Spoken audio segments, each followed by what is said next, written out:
découvert le Languedoc grâce à mes études.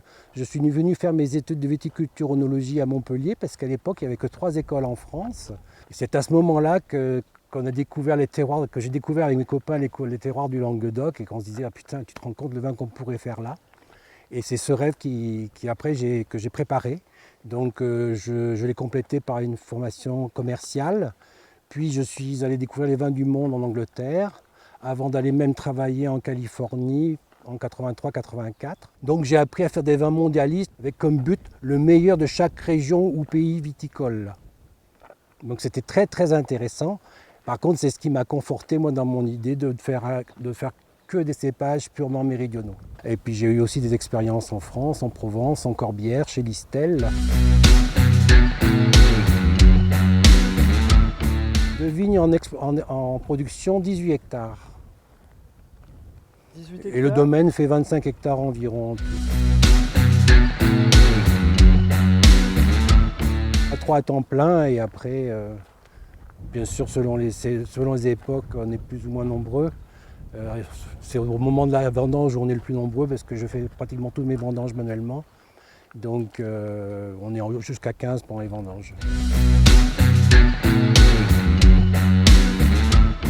J'ai été le premier, je pense, à faire de l'enherbement naturel sur sol de galets roulés. Je l'ai fait contre l'avis des techniciens et sommités régionales, mais à partir d'études australiennes et suisses. Et donc c'était pour permettre une meilleure biodiversité du sol. Et d'ailleurs, dès la 2e année, j'ai déjà plus de problème d'acariens.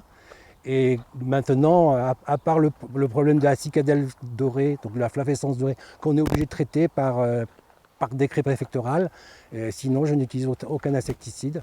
Et puis après, pas d'herbicide bien sûr, parce que c'est avec Intercept. On est face à un problème kafkaïen. En bio, il n'y a qu'un seul produit qui est homologué pour lutter contre la flavescence dorée. Ça s'appelle le pyrètre vert. Mais c'est quand même du pyrètre. Et le pyrètre, c'est le premier insecticide et c'est un insecticide tue-tout. Et moi, je tiens à sauvegarder, à préserver ma faune auxiliaire. Donc, j'utilise un produit de synthèse qui vise spécifiquement la cicadelle de la flavescence dorée, mais qui a l'inconvénient d'être de synthèse, donc pas possible en bio. Donc, mais là, c'est sans solution. Chez Listel, par exemple, j'ai appris qu'il fallait mieux ne pas lutter contre l'oxydation, qu'il fallait mieux avoir des moûts oxydés pour lutter contre l'oxydation. Aux États-Unis, j'ai appris la malolactique Soumar. Et alors que Pascal Ribeiro-Gaillon de Bordeaux disait que c'était une catastrophe, nous, sur des expérimentations en réel, donc sur des cuves de 300 hectos, 6 cuves de 300 hectos, on avait observé seulement 0,05 mg de volatile par rapport aux cuves test. Et ça, je l'ai fait. Et au début, quand je l'ai fait, je le disais. Et par contre, j'ai vite arrêté de le dire parce que c'était considéré comme... C'était mal perçu. C'était très mal perçu. Donc maintenant, on peut en parler à nouveau. On évolue tout doucement en France.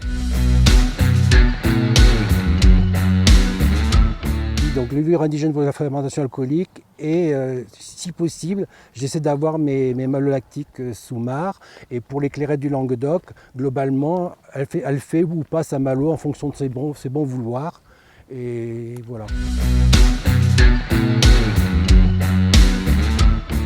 J'aime bien que les vins se stabilisent pendant l'hiver et après pendant l'été. En fait, j'ai une cave qui s'auto-climatise naturellement. Et donc je tire avantage de ça. Et je pense il faut laisser le temps au temps. Sur mes clairettes sèches, donc, je suis entre 18 mois et 24 mois d'élevage en tout, globalement, selon les millésimes. Et sur mes clairettes rancio, alors que c'est 3 ans minimum par décret, moi je suis plutôt sur 5 à 7 ans.